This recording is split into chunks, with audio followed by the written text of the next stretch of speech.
This is actually two stories in one. The main story happened less than 20 minutes ago at about midnight. I was out doing some late-night fishing at a small but deep hole on the side of a state road near my house. Every time I fish here at night by myself, I worry about what would happen or what I would do if someone were to pull over next to me, but it has never happened until now. Quick detour for the second story. I wasn't always like this. I used to fish by myself in the middle of the night all the time and without a care in the world. But there was one night about 10 years ago, which perhaps merits its own post, but I will slide it in here and include it in this story anyways. I was fishing off a seawall next to a bridge when a car pulled over next to me. Two young men older than I was at the time got out. They walked up to me casually and asked if I was catching anything. I told them no, not really. I wasn't at all suspicious of them. I thought they were going to fish and just wanted to ask if I was having any luck before pulling their gear out. The bridge was a popular fishing spot. I was sitting on the cement seawall with my feet dangling over the edge. One of the men suddenly shoved me off the seawall into the water. They both grabbed my fishing gear and took off in their car. The fall was about 7 feet, but it was enough that I couldn't lift myself out of the water and up the cement wall. I had to swim around to where the water was shallower so I could climb up the wall. My mom had dropped me off that night and I was supposed to call her to come pick me up later. My cell phone had gotten wet and wouldn't work. To make matters worse, I was a smoker at the time, going on 2 years without smoking or any other form of nicotine now. And my cigarettes had also gotten wet. And as you can imagine, I really needed a cigarette. I didn't know what to do except sit there until eventually my mom drove up randomly. She was furious until I explained what happened. I shudder when I think about how I, or anybody else that they did this to, could have died. These people had no idea whether or not I knew how to swim. I was and still am a very strong swimmer, and apparently they did not care. If they had seen on the news the next day that I drowned under that bridge, would they put 2 and 2 together? Would they even care?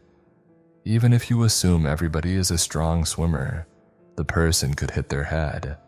There were many rocks under the seawall, and be unconscious. And for what? $50 of cheap fishing gear. Ever since that night 10 years ago, I have been much more cautious when I am alone at night, especially when I am fishing alone at night. So, back to what actually happened tonight, which triggered me to write this post. I had luckily just finished up and loaded my car back up with all of my gear. I was sitting in my car and making an Instagram post showing the fish I caught. A couple of yellow bullhead catfish and some bluegill. I was trying to quickly write the post and then head home, so I was deep into the world of my phone, not really paying attention to anything else. Something caused me to look up and out my driver's side window, and there was this pickup truck sitting there that I didn't even hear pull up. It had one of those big steel frame structures around the bed of the truck. I don't know what they are called, but I associate them with hunters or trappers. I have no idea if that is an accurate association or not. I feel like I have seen them holding kennels with hunting dogs, so maybe that is where I got that idea. There was this very stereotypical chubby redneck mullet type guy looking in my window at me, smiling a creepy smile. He was the passenger. I didn't or couldn't look past him to the driver. I have no idea how long they were sitting there. I quickly debated winding my window down and asking what they wanted, but settled on putting my car into drive, driving around their truck and down the street. I was so freaked out that I didn't immediately go home. I went somewhere else, pulled over, looked around to see if they were anywhere to be seen, and then I actually went back to the fishing spot to see if they were still sitting there. I didn't pull over, I just drove by, they were not there. It will drive me crazy wondering why they pulled over. Did they have something bad planned? Were they just curious, wanted to help? Will I have to worry about seeing them around town after driving off on them like that? I realize that my reaction is not completely fair. They could have been pulling over to fish, although you've got to realize how small this fishing hole is. It is a literal fishing hole on the side of a road. It's probably about the size of a dining room. They could have been pulling over to see if I needed help. Who knows? All I know is that I was thinking if I wound the window down to find out what they wanted, I could end up with a gun in my face for all I know. Then I wouldn't get a chance to drive off. So I drove off without acknowledging them in any way, so I didn't miss my chance. Even now I worry about the fact that my car has some slightly identifying marks. Nothing crazy noticeable, just some small stickers in the window. And if I piss them off by driving off like that and they live around here, what if my wife meets up with them sometime? What if she has my daughter with her? Am I paranoid? I am still a little freaked out. I've been reading on here tonight and have a few creepy encounters of my own, so I figured, why not share? This happened about 12 years ago. I was 14 and my sister was 12. It was during summer vacation, and we were hanging out, just the two of us, outside in the middle of the day. We lived in a smallish town where during weekdays it was pretty empty because adults were at work. Anyway, we'd been messing around, picking flowers and other random things, when we decided to cut through a massive field of undeveloped land on the edge of our suburb. It was technically a shortcut to get home, but it wasn't the best idea because it was really bumpy potted land that other kids and teens left all sorts of junk laying in. Well, our bad decision came back to bite us. We hadn't made it very far into the field when my sister got hit with two bad things at once. Some sort of twisted metal, maybe an old piece of a tool, pierced right through her foam flip-flop and into her foot. Right after it happened, she shrieked, jerked, and twisted her ankle on the uneven ground. She started crying and howling, and I was worried. The metal hadn't gone too deep, and I was able to stop the bleeding with the hem of my shirt. But she couldn't walk anymore, obviously. Our parents weren't available, didn't know where we were, and this was before I had a cell phone. We were in trouble. My sister was still on the ground crying, and I was trying to calm her down, when something made me feel like looking up. It was the feeling of being watched. Out of the field across the road, standing on the corner in the distance, was some random guy watching us. He was too far away for me to see him clearly. All I could tell for sure was that he was blonde, probably an adult, and dressed too warmly for July. He was all alone, stock still, just staring at us. I've always been a skittish horse, so I looked back at my sister and basically told her to get on my back. I was carrying her home. We were leaving right now. I had to carefully pick my way through this stupid field in my own crappy flip-flops, with my crying sister on my back. Luckily, she was tiny, but I was no linebacker either. It had rained a day ago and the field had puddles of slimy water in the low spots. We were both kind of wet from her falling when she got hurt. I swiveled back to check if he was still watching us, and he was. Not only was he watching us, but he'd crossed the road and entered the field. Now he was standing stock still again, just watching. Ice in the veins doesn't describe it. It was one of the scariest moments of my life up to that point. My sister looked when I looked, saw my face and started crying even harder. I just shook her a bit on my back and whispered something like, "Stop it. I need to concentrate on getting us home. Watch him and tell me if he starts following again. Just be quiet." So that's what we did. I started walking again as fast as I could without getting hurt. My sister watched him while I carried her. After less than a minute, she whispered to me that he was following again. "How fast?" I asked. "Just walking," she replied. "Is he watching us?" I asked. "Yes," she answered. I told her to tell me if anything changed and kept going. I stomped through puddles I couldn't see into when I had to, hoping there was nothing sharp in them. I lost a flip-flop in the mud and just kept going. We were about 3/4 of the way through the massive field when my sister whispered what I least wanted to hear. He was speeding up. I turned us right around so we were facing him head on, and as loud as I could I yelled something like, "Hey, we see you, leave us alone, I'll call the cops." Nothing. He'd stopped again when I stopped, but gave no sign whatsoever that he'd heard me. Just nothing. I turned us around again and kept going. My poor little sister was shaking like a leaf and just saying my name over and over again. It was awful, and there was nothing I could do but keep going. Eventually, he started following again at a slow pace. I finally made it into our suburb out of the muddy field and onto solid concrete. I told my sister to hold on as tight as she could and booked it. I started running with her on my back as fast as I could. We couldn't see him anymore, didn't know what he was doing or where he was, and I was going to make it to our house or die trying. Every muscle hurt from carrying her so far, and my bare foot was all scratched up from the road, but I didn't stop. I kept moving with my sister looking out behind us. It felt like my heart was going to burst. The fear and suspense were awful. After what felt like forever, I made it to our house. I ran across the yard, up the drive, and put down my sister who'd started crying again. My hands were shaking so badly I could barely use my key. We made it in safely and called my mom.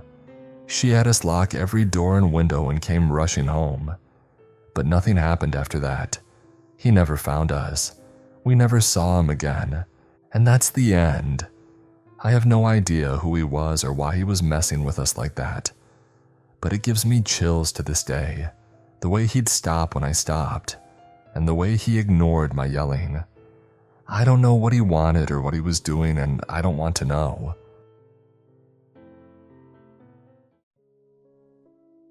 At the time of this story, I was in 6th grade. On this particular day, our science teacher was out sick, so we had a substitute. This teacher often subbed for our school and had 2 older children who also went to our school. A son named Jerry who was in 8th grade and a daughter who had recently left for high school. Our school wasn't very big and we all knew everyone, so the relationship was common knowledge. Everyone knew her by name. She was basically treated like part of the full-time staff. Though I knew of their existence, I never really interacted with her kids as they were older than me. But soon enough, I was going to get to know who her son really was. About halfway through class, I asked if I could use the bathroom. This teacher was the type to ask, "I don't know, can you? You all know the type." This was quite irritating, but I really had to go, so I gave no lip and made the grammatical correction. I grabbed the hall pass and made the long walk down the hallway, running my fingers along the lockers. I had to use the bathroom, but I was also in no hurry to get back right away. At least at this moment I wasn't. After I took care of my business, I went for a sip of water at the fountain. I went for the short one because that water always seemed colder than the others. After a few seconds of me greedily slurping down water, our school had no air conditioning. I felt a firm grip cupping my butt with both hands. I could feel the warmth of their body on my backside, and it made my skin crawl. I immediately stood up with water running down my chin. When I turned around, I saw Jerry looking down at me with a calm expression, like this was a totally normal interaction. I said, "What are you doing?" But instead of waiting for a response, I started fast walking back to class. I could hear him aggressively whispering for me to slow down. I'm not stupid, so I didn't listen. That hallway felt like it went on forever. Hearing him a few paces behind me made my heart beat harder than I ever thought it could. I could hear it in my ears. My footsteps and my heartbeat became indistinguishable.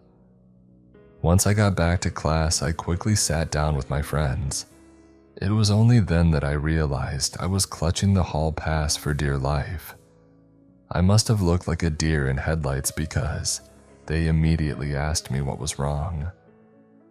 As I fought tears and told them what happened, I tried my best to keep it out of earshot of the teacher. I was afraid she would be mad if she found out. Stupid, I know, but I was young and thought she wouldn't believe me. I noticed my friend Sarita was unusually quiet for the rest of the period. After class, she pulled me aside and told me the same thing happened to her not too long ago. She never told anyone. We decided to tell our math teacher during lunch. It wasn't hard to convince Sarita, as now she wouldn't have to do it alone. Our math teacher, Miss Fletcher, was young and very open. She made us feel safe and comfortable.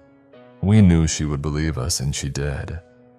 I don't remember what happened after that. I assume he got suspended because I didn't see him for a while, but I never really saw him that much anyways because of our grade difference. After this experience, when we would have that substitute teacher, I would feel awkward around her, not knowing if she knew it was me. She never said anything and never gave me any indications that she knew. If I had never said anything, Sarita would have never said anything. He would have been free to do it again and again, as long as everyone was too afraid to confront the issue. I can understand being scared, I really can. It's almost as if saying something makes it real. I guess that's why I didn't run. In 8th grade, they moved 7th and 8th graders in with the high school. I would see him regularly. He never spoke to me. He only looked at me with that same calm expression. He never did anything, but he still made me uncomfortable nonetheless. I know some people may not think this was a big deal, but knowing that I'm graduated now and I remember it like it was yesterday proves that it has made an impact on me. It may not be a huge impact, but it will stick with me. This experience has taught me how to deal with potentially more serious things that could occur in the future. So Jerry the Creep, let's not meet.